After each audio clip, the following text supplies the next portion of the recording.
What's up, X-Wing Maniacs? Rob Bear here today with a look at the new Episode 7 ships. Here comes the T-70 for the Rebel Alliance, and of course the TIE FO Fighter for the First Order. These ships are eagerly anticipated, and it comes as no surprise, I guess, to a lot of people, but it surprised the crap out of me, that it came out the week that the new movie's coming out. So hopefully we'll see a huge influx of folks into the game that see this stuff on the shelves at stores and like, oh, cool, I love Star Wars. Let me try this game out, you know, and start growing the game we all love, X-Wing, and the hobby as well. But before we get to all that, I would like to encourage you to subscribe to this YouTube channel, check out the blog, spikybitsblog.com, and head on over to thelongwar.net. That's the home of the battle reports for exclusive content, early access videos, and more. Become a veteran of the Long War today. So like I was saying, this is a really cool bonus here. These ships actually have different upgrade cards in them and pilots than what came in the starter that came out back in September when everything finally went live, that you could sell the new products. I think it was like Force Friday back in September. Target had the big midnight release, and it was a really fun time. I scored the new starter set itself, and of course it's got the Poe Dameron, which is such a good pilot for the X-Wing, for the T-70 X-Wing. But there's some really cool cards in here as well, and we're going to take a closer look at that. So let's check out the T-70 first, which is a really exciting X-Wing. I mean, just design-wise, the way it looks with the engines now kind of basically fold together instead of four separate engines. It's like one engine that's basically split in half when it goes in, when the S-foils go into attack position right there. You can kind of see in the actual packaging. When we pop this bad boy out, take a closer look at it, you can definitely see what I'm talking about there. It's basically split down the middle, and you've got the two engines right there that are actually one engine when it goes together. So that's just, you know, one of many differences between the T-70 and the T-65, which was the original X-Wing from the you know, the first 6 movies, so to speak. I don't even know what we're going to call that anymore. I wanted to say the original 3, and but now I guess there's prequels and the originals, and I guess these are, I don't even know what these are going to be called. Anyways, what if you do know, tell me, so I need to know. So this is a great looking little ship here, and you know, if you're interested in doing any mods, because mods are a big thing for X-Wing too, you know, you can use, there's all sorts of YouTube channels and things out there, but what I've found works pretty good is the Army Painter inks, the dark ink, the strong ink, and stuff like that. You can actually work them onto the models, and it starts shading it, you know, from a white base coat and things like that. So we don't have any up on our channel, or Kenny doesn't have any over on that solo painting, but you can check YouTube obviously for, you know, Star Wars repaints, and there's a ton of other guys out there doing it. It just looks really exciting. Haven't got to do any of mine yet, mostly because when it comes to airbrushing and things, it takes a lot of time to do it. So really you just want to make sure that you have, like, you know, 10 ships or so to actually, you know, repaint, so it's worth your time and all your color changes and things like that. It's not really worth it just doing it for one ship, you know what I mean? So there is that. So here's the upgrade cards that come with it. Now a couple of these obviously are we've seen them before. Obviously the advanced proton torpedoes, we've seen that before. Sure, it's very devastating at range 1, five dice and everything like that. It's all good to go. Personally, I don't really like the whole torpedo mechanic, because you have to lock and then you have to discard and blah blah blah. It just seems very prone to error, I guess. I like this integrated astromech. It's 0 points, so I mean, why the heck not? If you're taking an X-Wing and you're not throwing a droid on it, just can take the integrated astromech. Now we may see more of that with these generic pilots that I'm about to show you here in a second, that don't come in the starter. So there's new stuff in here. But this guy seems like a no-brainer to take. If you've lost all your shields, you know, you can discard them. If you feel you're just going to take the 1 damage, that's cool. But, you know, you want to get rid of that critical effect or something like that, and not take a critical. You just discard them for 0. Hey, why not? I think it's a no-brainer to take. The Cool Hand is another upgrade card that we've been kind of waiting for. I like it. Whenever you receive a stress token, you may discard this card to assign 1 focus or evade token to your ship. And remember, you can't normally evade with the T-70 X-Wing. So that's kind of cool that you can put that on that. Obviously, you can go on other ships that can evade, but it's just a little nifty kind of thing there. It's an elite pilot skill slot for 1. I don't think it's too bad if it's worth replacing the elite pilot skill slot and other ships. It's kind of too early to tell, I feel like. But right now, that would definitely work good with some sort of combos and things out there. Weapons guidance, we saw this with the starter set. It's the new tech little symbol thing right there. When attacking, you may spend 1 focus token to change one of your blanks to a explosion or hit result, and it's 2, and of course it takes up that slot, which does come on the new X-Wings, and I think the TIE Fighters as well. That is kind of interesting in and of itself. It probably doesn't work good with Poe because you want that focus token on Poe so he can do Poe things, but on everybody else it might be pretty chill just to have and basically turn them into kind of a mini Poe that they just would have to discard the focus token. So it's really up to you. I definitely don't think it sucks. We will see play. Whether it sees competitive play, hard to tell at this point. Targeting Astromech is kind of interesting. It's the normal Astromech slot. Whenever you execute a maneuver, you may acquire a target lock or a red maneuver. So I mean, I feel like that's cool because, you know, if you do a Talon roll, you do a K turn, something like that, you're gonna get that target lock, which might benefit you because, I mean, some action is better than no action, I feel like. But at the end of the day, is it worth giving up that Astromech slot for like a stress bot, or, you know, maybe like BB9 if you're trying to do some barrel rolls or some crazy shit? Because remember, the T-70 doesn't do barrel rolls. So I don't know what to make of it. I like it in theory. Have to kind of kick it around and kind of get the feel for it. But for 2 points, it doesn't seem bad at all. It seems appropriately pointed, so I'm okay with it. So there's those upgrades. And then we've got the new pilots. Now we've seen some of these guys, and some of these guys we hadn't seen yet. So we got the Blue Squadron Novice, which I believe came in the starter. And then we've got Elo Astley, I guess. 7 pilot skill, good stats, you know, the standard T-70 stats. Of course, you can do,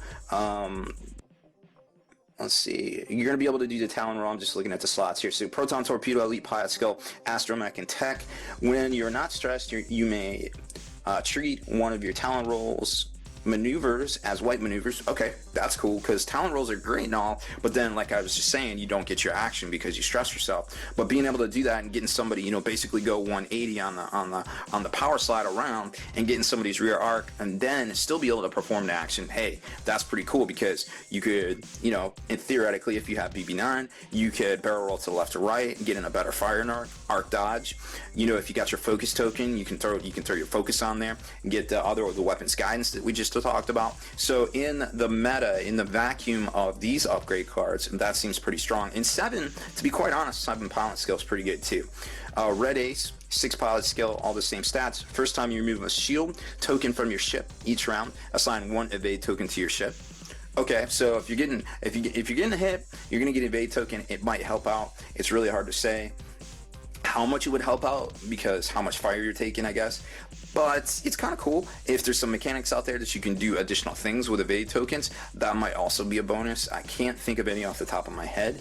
Obviously, drop it in the comments if you know of a couple. So Proton slot, Astromech slot, Tech slot, Red Squadron Veteran, Pilot Skill 4. It's got all the slots, which is really interesting to see on a Pilot Skill 4. And it also has an Elite Pilot Skill, just no pilot ability. And the Blue Squadron Novice, Pilot Skill 2, most of the stats right there, and no pilot ability. So really interesting, but I think it's a must-buy for most X-Wing players, and it's cool that we're seeing X-Wings being played, because the game is called X-Wing, and I tell you what, I haven't seen a lot of X-Wings on the tabletop before Poe came along, you know what I mean? So it's kind of like it was getting a little monotonous there. And then of course it comes with the pack with you know, all your normal upgrades. You get your cards right there, your pilot cards, your shield tokens, and then your dial, maneuver dial. Also, the new dial should be out. Fantasy Flight says they will be out at the end of January.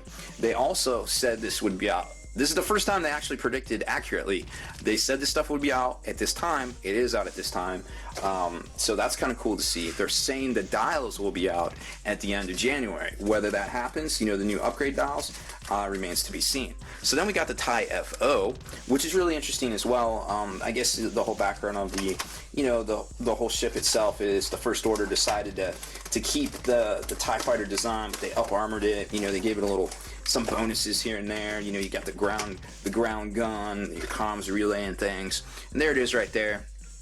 You might have already picked some of these up from the Force Friday, where you could stand the line at midnight and get the new starter. But now you can buy it separately, and it's a great looking kit, obviously. The black is very striking against the white of the solar tie panels, which is really cool to see. So I dig it. It kind of remains to be seen how it's going to impact on the actual meta itself, because ties are great because they're about 12 points depending on which one you take, and you can just tie swarm, duh.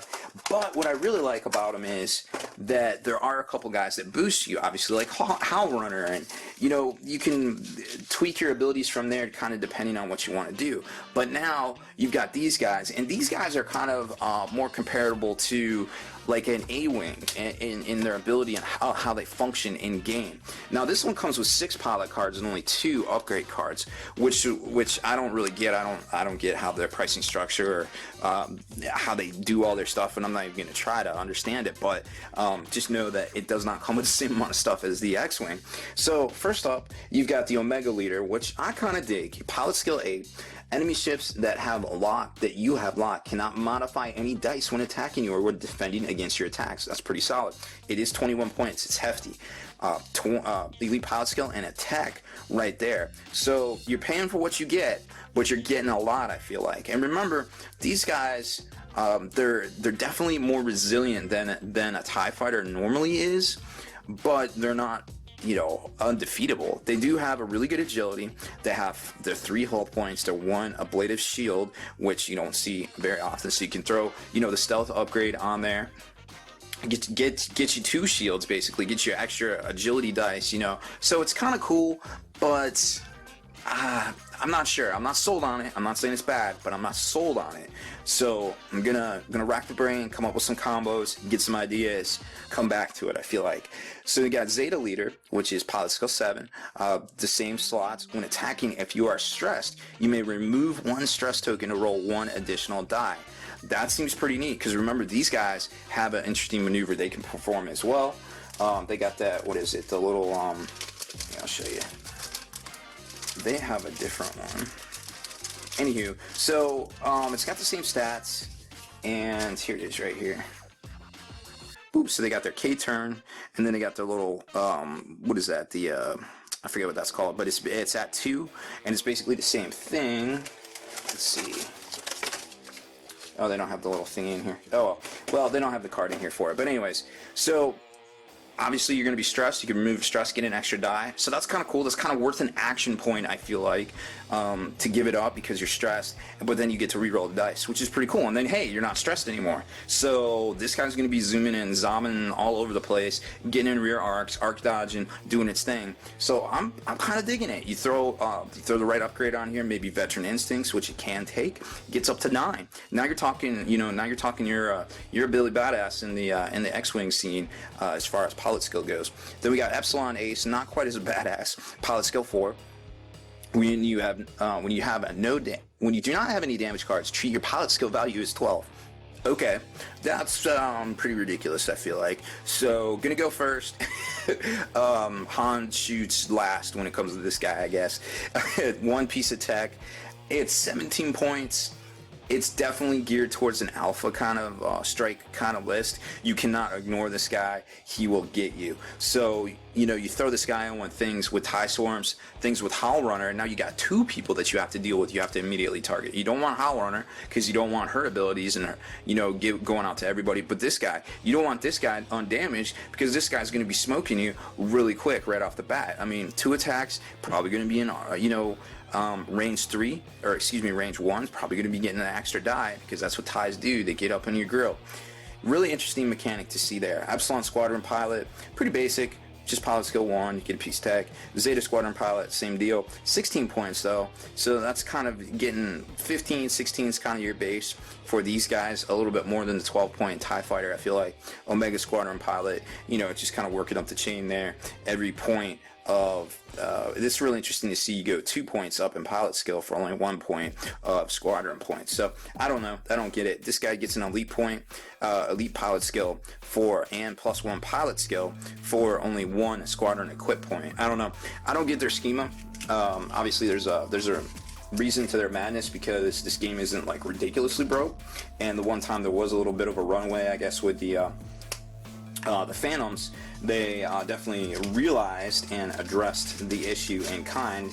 So, you know, I'm pretty hopeful as far as FFG goes that they know what they're doing there. And then here's the two pieces of war gear, the upgrade cards, war gear, like we're playing 40K, that are really eagerly anticipated, to be quite honest. Comms Relay is good, and Juke is good. Comms Relay reads, you cannot have more than one evade token. During the end phase, do not remove an unused evade token from your ship. So for 3 points, you basically get a free evade.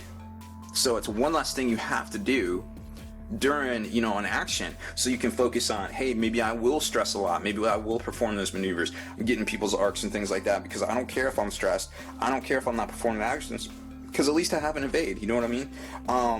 That's pretty neat.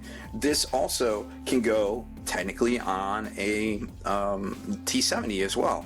So think about that for a minute. Same deal. Can be doing Talon rolls, you know, stressing themselves, whatever, I don't care. I'm going to get my evade token. It's going to, you know, it's going to give me a little bit of resiliency. Then you can have other things too that help, you know, trigger your ability to not suck, you know, defend yourself basically.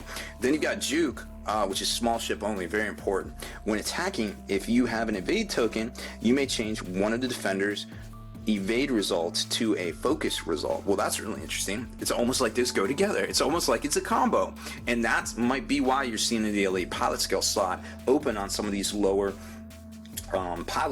these lower pilot skill pilot cards, because this is a very valid combo for both ships.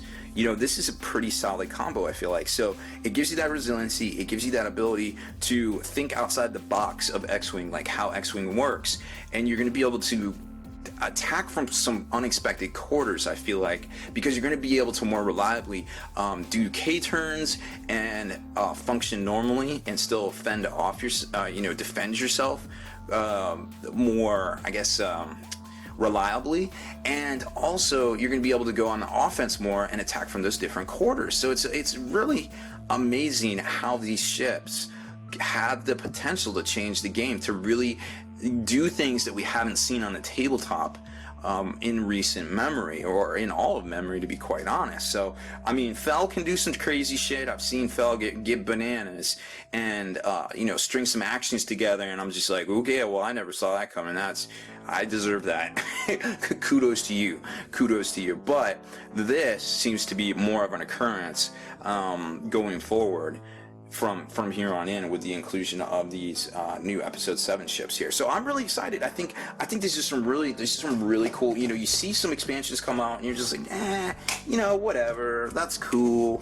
But you see these and I'm like, man, both of these ships are really cool. They look like they have some potential to do some really cool stuff. So I am really stoked, and I think you know, obviously the jury's out on how effective they're going to be, because, you know, there's a little bit of time to these things, like, you know, between world championships. Well, you know, we're starting to come up. There'll be store championships soon.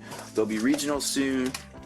You know, and then we'll have the main championships and such at Gen Con this year here in America, and that'll be really cool to see how this all kind of progresses, because remember, we're getting Wave 8 here in a hot minute.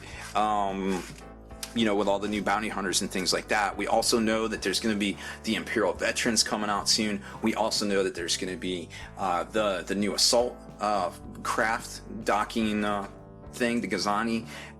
You know, it's just, and then we got the big ghost ship coming out from Rebels. So it's just really exciting time for all these different mechanics to kind of be bouncing around off of each other. So it's gonna be fun time. So I'm hoping we get an influx of players from the new movie, and you know, this really helps out with this whole tabletop wargaming scene that Fantasy Flight has created with their X-Wing miniatures. So that's it for this one, guys. Thanks for watching, and go get you some of the new ships.